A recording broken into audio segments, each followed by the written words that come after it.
इस कार्यक्रम के पुण्यार्जक हैं श्री सतेंद्र, सुनीता, दिव्यांश, स्वाति एवं बेटी दिव्या। नमित जैन, समस्त जैन परिवार, नेत्राम एंड सन्स, छिपीटोला, आगरा, उत्तर प्रदेश। श्री प्रवीण कुमार, अनिल कुमार, अंकित, अतिशय, दर्श, साधना, सोनू, शिवांगी, पारुल, अंकिता जैन, समस्त सावला परिवार, आगरा, उत्तर प्रदेश।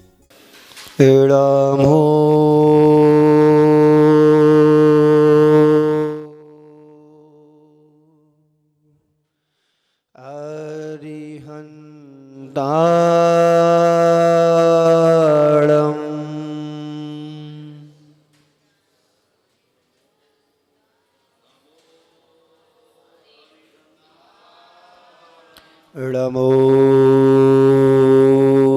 सिद्धाणं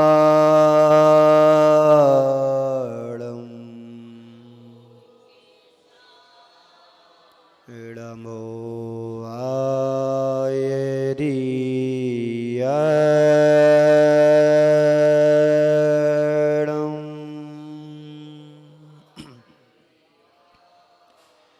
नमो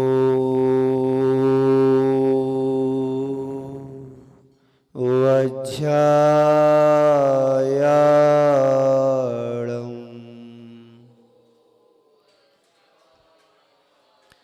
नमो लोये सव्यसाहूणं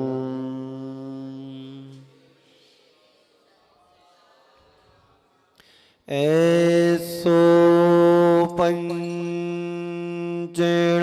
यारो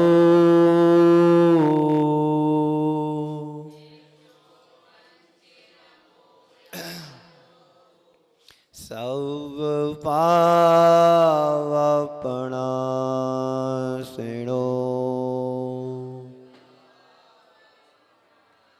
मंगलार्णं चित्सव्येसिं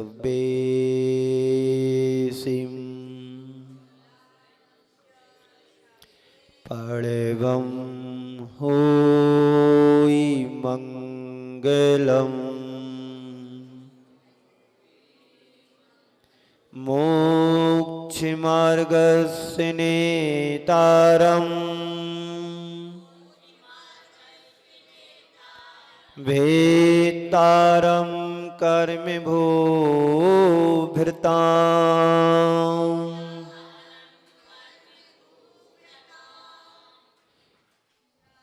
ज्ञातारं विश्वतत्त्वानाम्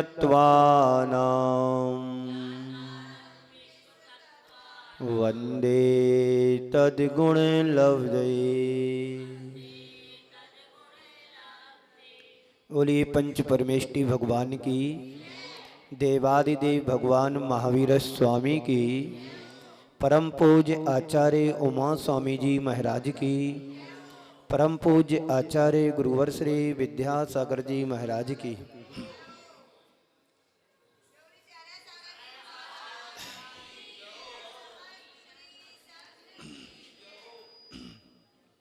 ओम शांति। हम सबका जीवन विषमताओं से भरा हुआ है। जीवन में विषमताएं हर व्यक्ति के जीवन में होती हैं। संसार का प्रत्येक प्राणी कर्मों के वशीभूत होकर के सुख और दुखों को प्राप्त करता है। सुख दुख, जन्म मरण, अच्छा बुरा, आना और जाना, ये सब कर्माधीन है। कर्मों के वशीभूत होकर के यह जीव जन्म और मरण निरंतर कर रहा है। हमारे आचार्यों ने इन कर्मों से बचने के लिए अशुभ कर्मों से बचने के लिए और शुभ कर्मों को प्राप्त करने के लिए हमें कुछ व्यवस्थाएं दी हैं। 24 घंटे में व्यक्ति निरंतर आश्रव कर रहा है, चाहे वो आश्रव शुभ हो या अशुभ हो। 24 आवर्स रनिंग, उठते बैठते जागते सोते खाते पीते किसी भी तरह की क्रिया हमारे द्वारा संपादित होती है बिना आश्रव के नहीं हो रही है। आश्रव दुखकार घनेरे, बुद्धिवंत तिने निर्वेरे। ये आश्रव निरंतर हमारी आत्मा में हो रहा है और यह आश्रव से कोई भी नहीं बच सकता। यहां तक कि अरिहंत भगवान भी आश्रव से नहीं बच सकते हैं। हम और आपके साथ तो आश्रव शुभ अशुभ दोनों तरह का हो रहा है, लेकिन तीर्थंकर भगवंतों के जीवन में भी जो आश्रव होता है वो मात्र पुण्य का आश्रय होता है। अशुभ शुभ में बदल करके उनके जीवन से जुड़ता है और हमारे जीवन में अशुभ और शुभ दोनों आश्रय होता है। आश्रय शब्द जैन परंपरा का एक विशिष्ट पारिभाषिक शब्द है। आश्रय का मतलब होता है कर्मों का आना। आ यानी आ और श्रव शब्द से आश्रव बना है। आ यानी आना और श्रव यानी झरना, रिसना, बहना। हमारी आत्मा में प्रतिपल कर्मों का रिसाव होता है, झरना होता है, बहना होता है कर्मों का। कर्मों का जो बहाव होता है, जो रिसाव होता है, एक कर्म ही हमारे जीवन में द्वंद्व और दुविधा को उत्पन्न करने वाले होते हैं। आप सब यहां पर बड़ी शांति से बैठे हैं। तुम्हारा पुण्य तुम्हारे साथ छाया की तरह चल रहा है। और जो यहां पर नहीं बैठे हैं, जो बाहर जाकर के अपने व्यापार और धंधे पानी से जुड़ गए हैं, वो भी आश्रय कर रहे हैं। और आप सब यहां बैठकर के यहां पर भी आश्रय हो रहा है। जैसा कि अभी मैंने आपसे कहा कि 24 घंटे प्रतिपल कर्मों का आना होता है, आश्रय हो रहा है। एक अज्ञानी प्राणी जो कर्मों का आश्रय करता है और एक ज्ञानी भी आश्रय कर्मों का आश्रय करता है। अज्ञानी के आश्रय में संसार का विस्तार होता है और ज्ञानी के आश्रय में संसार को समेट करके धर्म का विस्तार करता है। आश्रय दोनों हो रहे हैं। आश्रय हमारी अज्ञानता के कारण भी हो रहा है और ज्ञान पूर्वक भी हो रहा है। अज्ञानता के द्वारा जो कर्मों का बंध होता है वो संसार को बढ़ाने वाला होता है, और ज्ञान के द्वारा कर्मों का जो आश्रय करते हैं, शुभ आश्रय करते, वो संसार को कम करने का आश्रय होता है, संसार को समेटने का आश्रय होता है। कर्म पर वसई शांत दुख रंत ऋतुदय, पाप बीजे सुखे नास्ता श्रद्धा न आकांक्षा। संसार का आश्रय कर्मों का बीज है। एक किसान जैसे बीज को जमीन में डालता है, उससे अनेक दाने स्फुटित होते हैं। ऐसे ही कौन सा कर्म तुम्हारे जीवन में निधत्ति निकाचित कर्म को लेकर के बंध को प्राप्त हो जाए, कहा नहीं जाता है, कहा नहीं जा सकता है। इस आश्रय की प्रक्रिया को समझना है हमारे लिए। हम हंसते हंसते कैसे कर्मों को बांध लेते हैं, जब कर्म का परिपाक उदय में आता है, फल देने की शक्ति आती है, तो हम रोने लगते हैं। अरे भगवान, एक कर्म उदय में आ गया, कैसे भोगें, कैसे करें, क्या नहीं करें।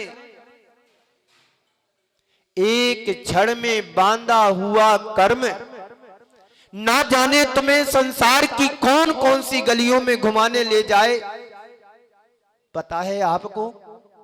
आप मनुष्य बने तो कैसे बने, कोई त्रियंच बना तो कैसे बना, कोई नारकी बना तो कैसे बना, और कोई देव बना तो कैसे बना। ये सब कर्मों के बंधन और आश्रय से ही तो हमें पर्याय मिलती है। यदि कोई नाली का कीड़ा बना है तो क्यों बना, कोई सर्वों का देव बना है तो क्यों बना, कोई पशु पक्षी देव दानव बना है तो क्यों बना, और हम मनुष्य बने हैं तो क्यों मनुष्य बने। कभी विचार किया आपने? अंदर झांक करके देखो हमारे जीवन में क्या चल रहा है। हमने जो पाया है वो किस कर्म के पुण्य के उदय से पाया है। कोई साधु बना तो क्यों बना, कैसे बना, किस पुण्य के उदय से बना।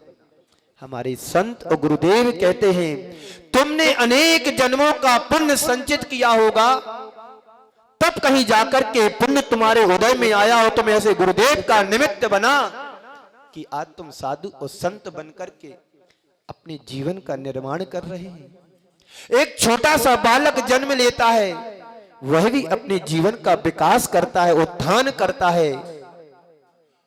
एक पशु पक्षी भी जन्म लेता है, वह भी अपने जीवन का निर्माण कर लेता है। यहां तक कि एक पक्षी चिड़िया भी अपना घोंसला बना लेता है, बना लेती है। यही तो कर्म है। इस कर्म को समझना है। कर्मों का बंधन बड़ा दुखदाई होता है, आप सबको पता है। तो ये कर्म ही हमारे जीवन में द्वंद्व और दुविधा उत्पन्न करते हैं। वह कर्म शक्ति है जो जीवन में विषमता और जगत में विविधता को जन्म देती है। जगत की विविधता को हम देखते हैं और जीवन में विषमताओं को देखते हैं तो बहुत अंतर दिखाई देता है। जगत में हमें विविधता दिखाई देती है, उसमें एक रूपता कहीं पर भी दिखाई नहीं देती है। कोई रूपवान है तो कोई कुरूप है, कोई संपन्न है तो कोई विपन्न है, कोई दुखी है तो कोई सुखी है, कोई पंडित है तो कोई मूर्ख है, कोई समझदार है तो कोई पागल है, कोई अच्छा है तो कोई बुरा है। किसी के जीवन में यश कीर्ति का उदय चल रहा है तो किसी के जीवन में अपयश कीर्ति का उदय चल रहा है। कोई छोटा है तो कोई बड़ा है, कोई आदमी है तो कोई स्त्री है, कोई पुरुष है, कोई देव है, कोई दानव है, कोई नरक नारकी है, कोई त्रियंज है। ये क्या है सब, कैसे हमें प्राप्त हुआ? इसी बात को हमें समझना है। तो किसी के पास महल है तो किसी के पास झोपड़ी भी नहीं है। कोई महलों में रहकर के भी अपने जीवन को जी रहा है, कोई फुटपाथ पे जाकर के अपने जीवन को जी रहा है। यही तो कर्मों की विचित्रता है। जब आप रोड पर चलते हैं, जब आप गाड़ी से जाते हैं, तो आपने ऐसे लोगों को भी देखा होगा जिनके पैर भी नहीं है, जिनके हाथ भी नहीं है और वो भी जीवन जी रहे हैं। उनका भी भाग्य होता है, उनके भी हाथ में यदि हाथ नहीं है तो उनके भी भाग्य में कुछ लिखा होता है, तो वो भी अपना पेट भर लेते। यही तो कर्म सिद्धांत है। उस जीव ने कभी कुछ ऐसा किया होगा कि जन्म से हाथ तो मिले हैं पर पूरे हाथ नहीं मिले, क्योंकि दान नहीं दिया होगा, कोई पुण्य के कार्य नहीं किए होंगे, कोई यश कीर्ति का काम नहीं किया होगा, किसी के लिए परोपकार के कार्य में अपने हाथों को आगे नहीं बढ़ाया होगा। धन पाने के बाद भी यदि उसने अपने धन का सदुपयोग नहीं किया होगा, इन हाथों से भगवान का अभिषेक और प्रक्षाल नहीं किया होगा, इन हाथों से आहार दान नहीं दिया होगा, तो उनके लिए हाथ तो मिले पर पूरे हाथ नहीं मिले, आज कोई काम का नहीं रहा। यही तो कर्म सिद्धांत है। हमने इन हाथों से हिंसा की होगी, हमने इन हाथों से पाप किया होगा, तो आज तुम पुण्य के योग में सबको कर्म कर लो, लेकिन जब तुम्हारा कर्म तुम्हारे जीवन में उदय में आएगा तो तुम्हें फल देकर के जाएगा। किसी को पैर नहीं मिलते हैं, पैरों से चल करके अनर्थ किया होगा, पैरों से चल करके गलत काम किया होगा, पैरों से चल करके किसी की हिंसा और हानि की होगी, तो आज तुम्हें पैर नहीं मिले। यही तो कर्म का आश्रय है। आज हमारे पास बुद्धि है, समय है, समझ है, शक्ति है, सब कुछ मेरे पास है, और यदि इसका आज हमने सदुपयोग नहीं किया तो वही मिलेगा जो तुम पिछला छोड़ करके आए हो। बात समझ में आ रही है? बात समझ में आ रही ना? इसी बात को समझने के लिए मैं 6वें अध्याय के जो आश्रव तत्व का निरूपण करने वाला है, उसके एक एक सूत्र को यदि हम समझेंगे साधारण सी भाषा में, तो आपको अपने जीवन में समझ में आएगा कि हम कितनी गलतियां 24 घंटे में करते हैं। एक के पल हमारे द्वारा कर्मों का आश्रव हो रहा, इस बात को दिल और दिमाग में बैठा करके रखना है। आप कोई सी भी क्रिया करो, आपका आश्रव निरंतर हो रहा है। जैसे आपके घर में लाइट का मीटर लगा है, वहां तो एक व्यवस्था है, जितनी उपयोग करोगे उतना मीटर दिखाएगा। लेकिन जहां पर लाइट बनती है, वहां पर 1 सेकंड को भी लाइट बनना भी बंद नहीं होता है, और वहां पर स्टोर भी नहीं किया जाता है। जैसे बनती तैसी सप्लाई होती रहती, 24 आवर्स रनिंग। होता कि नहीं होता है? होता है। ऐसे ही हमारे जीवन में कर्म बंद रहे हैं, सो बंद रहे हैं। चाहे तुम सो, चाहे तुम जागो, चाहे खाओ या पियो या लड़ो या कुछ भी करो, कर्म का आश्रव तो निरंतर चल रहा है। जैसे हमारी श्वास आ रही और जा रही है, 1 सेकंड को यदि हमारी श्वास रुक जाए तो काम खत्म। आप लोगों को विज्ञान के क्षेत्र में पता होगा, डॉक्टर लोग बताते हैं ईसीजी का क्या होता है, अप डाउन होता ना। यदि तुम्हारी धड़कन यदि अप डाउन नहीं होगी तो कहते हैं ये तो समाप्त हो गया। इस कार्यक्रम के पुण्याचक थे श्री सतेंद्र, सुनीता, दिव्यांश, स्वाति एवं बेटी दिव्या। नमित जैन, समस्त जैन परिवार, नेत्राम एंड सन्स, छिपिटोला, आगरा, उत्तर प्रदेश। श्री प्रवीण कुमार, अनिल कुमार, अंकित, अतिशय, दर्श, साधना, सोनू, शिवांगी, पारुल, अंकिता जैन, समस्त सावला परिवार, आगरा, उत्तर प्रदेश।